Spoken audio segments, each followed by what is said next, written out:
Hi and welcome back to my TR6 restoration channel.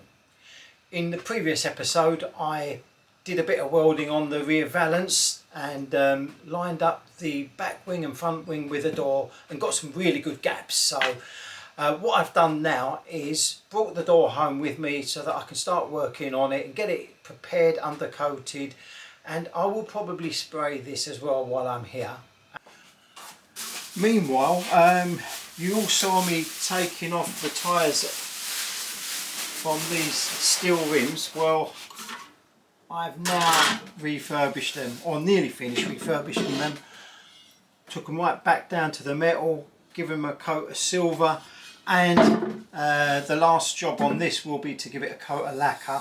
Could get away with not giving it lacquer, but I think the lacquer gives it a slightly better finish, and then it also makes it easier for cleaning. Also, I've refurbished these centre caps, rubbed them down, given them a coat of satin black, and bought new badges for them all as well. So once these are sprayed with their lacquer, and then these go on, and once I've got hold of the stainless steel rims, wheel trims which go around here, that's going to really set these wheels off. So looking forward to seeing how these look in their finished form. And while I'm at it, I want to show you some of the new bits that I've bought which are eventually going to go onto the car. First of all, I bought this set of, I don't even know what you call these things. Well, boot trim is what it says on the packet, but yeah, brand new. This part goes up behind where it covers the petrol tank, and there's a couple of smaller bits inside here which go on the side of the boot as well. So it's lovely, brand new. I was gonna just try to restore the original stuff that's on there, but I can't do it. I want this car to be perfect, so there's that. And in here, which I'm not going to open up, is a brand new set of carpets, which I'm really looking forward to fitting. This is gonna set the car off, and as you know, I've made leather seats for it, real leather seats, not vinyl. Having a brand new set of carpets is really going to set off that interior. Still toying with the idea as whether I should have a walnut dash on it or not. Undecided. I'll keep an eye on my finances and decide at the last moment whether I'm going to change that. But yeah, so there are a few bits that I bought for now. So here's what I brought home with me. I've already stripped the door, taken the glass out and the locks, and prior to bringing it home I had to do a couple of spots of welding. As you can see here, there was a little split. I don't know why that was. So I've just tacked that back together, and the same on the other side. Down here literally was just like a cut, so a little bead of weld there which I'll grind off, so I can now just finish off stripping the door. These bits here, I don't know what they're called, and I'm trying to find them on James Paddock, and I've looked on Moss website, Rimmer Brothers website too. Don't know what they're called to order them, because I want to put new ones, and I'm sure they shouldn't be painted. So if anyone out there knows what they're called, please do let me know, because I've already drilled one of them out, and I'm going to drill this last two out as well. So please do let me know what they're called or what part number or whatever, so that I can order those in. Other than that, I'm going to rub down the door using a nice large block. There aren't any waves in this door, not that I can see at the moment anyway, but if there are, this big block will reveal any high spots or low spots.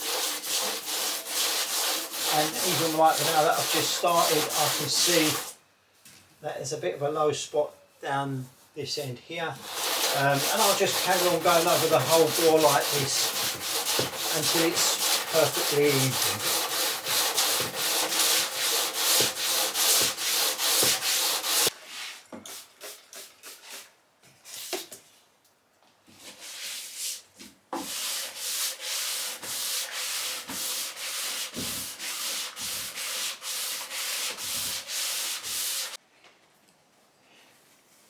So I want to show you what I'm looking for when I'm rubbing down with this big block. Now obviously something the size of this is going to rub down something in a very flat way, and if there are any dips or any high points, this is going to take them off before or last, depending on what they are.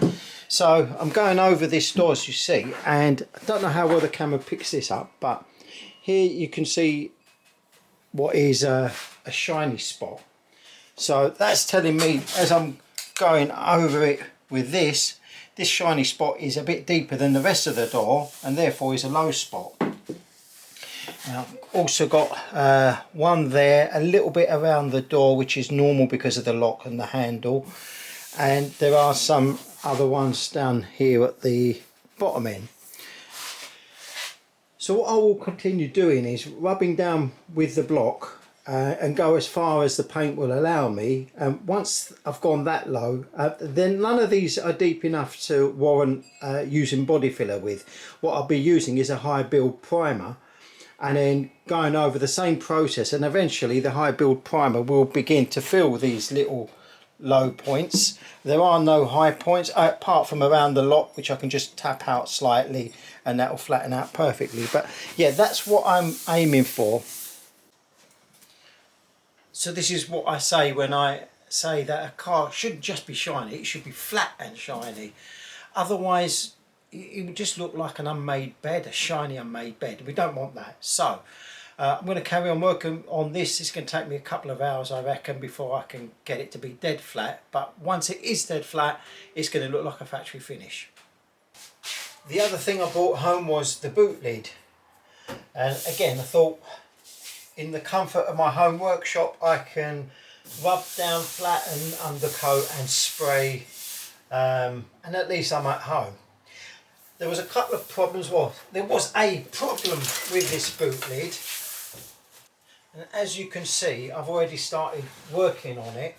Apparently it's quite common that you get rust on the inside channel off the edge of this boot lid, and in some places there were holes. So what I've done is bought some metal U-shaped channel and shaped it in there with its curve and everything, tacked it all in, and I've just put a bit of skimmer filler over it to smoothen it all out. I'll rub that down and that'll be perfect. Other than that, the actual condition of the boot lid is fine. There's no visible rust anywhere else other than what was there. I've spent the last couple of days preparing the door and the boot lid and rubbing them down, getting rid of the high spots, building up slightly the low spots, primered them, and finally today I've put some paint on, and this is exciting for me. As I said, I'm looking forward to the bodywork, and I've been looking forward to doing the bodywork all along on this project, and finally other than the wheel arches, I'm actually putting paint on panels now. So far I've done the underside of the panels, that's the underside of the door and underside of the boot. Let me show you what I've done. Right, so there we have the inside of the boot lid, looking so much better than it was before.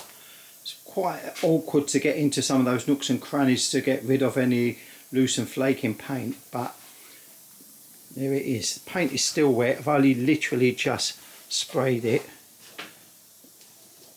but look how good that looks now. And then we can see the door there.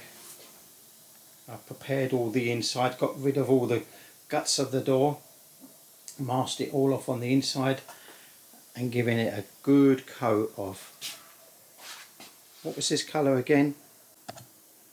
Mimosa yellow, how can I forget that?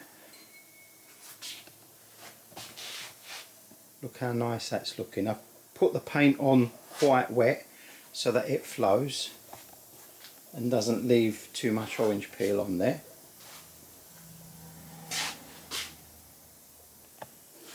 So there we have the two parts that have been sprayed so far, and up there in the distance got the hinges as well.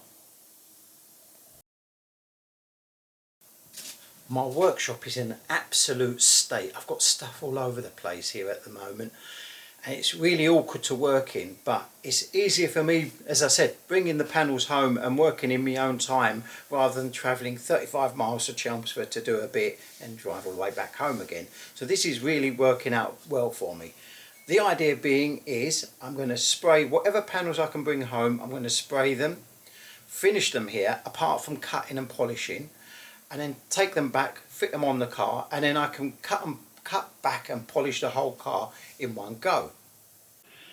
But yeah, looking around my workshop, it's amazing that I can do anything in here. There is just stuff everywhere, and stuff that I can't get rid of because I've got nowhere else to put it as well. But thankfully I've got no dust or bits of grit that are falling into the paint so far. Let's hope I'm lucky with the top side of these panels.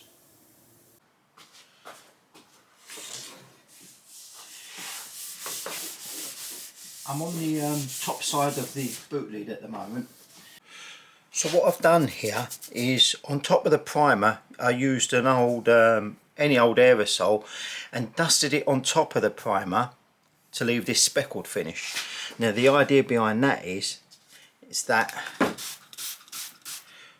when I put my big block down on here and rub away, once the sprayed aerosol dusting has disappeared, then I know I've got a flat surface.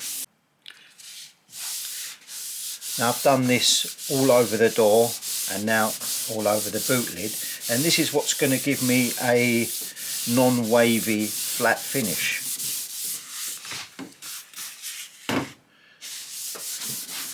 It drags on a bit. Starts off being a bit fun and then gets a bit boring, but the end result is worth it. I could be doing this with just my hand and I might even do it quicker, but I'm not going to get a flat as finish as I am using this large block, and it will reveal anywhere that is any low spots, and as I said, and remove any high spots. Back onto the door, I blocked this down and there was a slight low spot there which you could see if you sort of levelled your eye with the edge of the door. You see like a little dimple, and there was a couple of ripples down here as well. So what I did was used a stopper, which is this stuff, and basically what it is a very fine filler which is air drying, so I haven't got to mix it up with any hardener or anything, and it spreads on really fine. It's like toothpaste. So I spread a very thin layer across all the areas which needed attention. I'll give that a little while to dry and then block it down and give it a coat of primer on top of that, and then hopefully then there will be no ripples, no dimples, certainly no high spots at all. And so here we are, finally got the panels painted. I don't know if you can tell through this camera but how straight the panels are.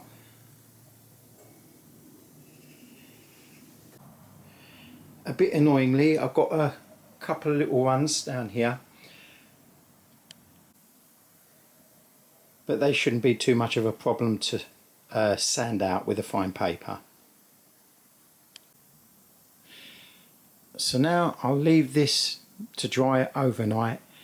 I'm not going to flat and polish it until it's all on the car anyway, but I'm hoping, today's Sunday, I'm hoping tomorrow or Monday to go back to Chelmsford and hang these parts on and come back home with a back wing and possibly a front wing if I can get them in my car, and do the same to them. Anyway, that's all from me for now, and hope you enjoyed the video. Don't forget to press the little subscribe button and the little bell icon, which will remind you when my next video is coming up, and see you again shortly. Thanks for watching.